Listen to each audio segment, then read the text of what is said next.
Hello everyone. Makeup করার পাশাপাশি skin care করাটাও কিন্তু অনেক বেশি ইম্পর্ট্যান্ট।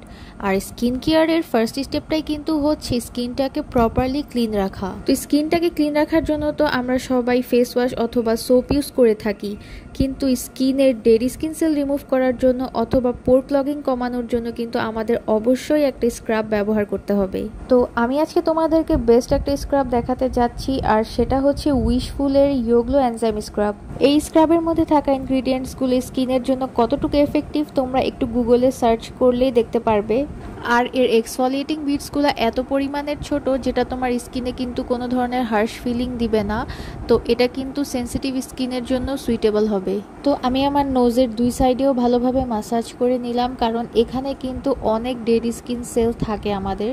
আর এই স্ক্রাবটা কিন্তু ড্রাই ফেসে ইউজ করতে হবে। এখন আমি আমার ফেসটা পানি দিয়ে ক্লিন করে এসেছি, আর এখন আমার খুবই ফ্রেশ ফিল হচ্ছে, মানে স্কিনটা একেবারেই ব্রাইট মনে হচ্ছে। ফেসটাকে স্ক্রাব করার পর যেন স্কিনটা ড্রাই ফিল না হয় তার জন্য অবশ্যই একটা কিন্তু ময়শ্চারাইজার ইউজ করে নিতে হয়। তো আমার ইউজ করা বেস্ট ময়শ্চারাইজার হচ্ছে ববি ব্রাউনের এই ময়শ্চারাইজারটা। এটা শুধুমাত্র ময়শ্চারাইজারই না, একই সাথে কিন্তু এটা তোমরা মেকআপের আগে ফেসে প্রাইমার হিসেবে অ্যাপ্লাই করতে পারবে। আর এই ময়শ্চারাইজারটা স্কিনটাকে এত পরিমাণে স্মুথ করে, আর পাশাপাশি স্কিনে অনেক সুন্দর একটা গ্লো দেয়।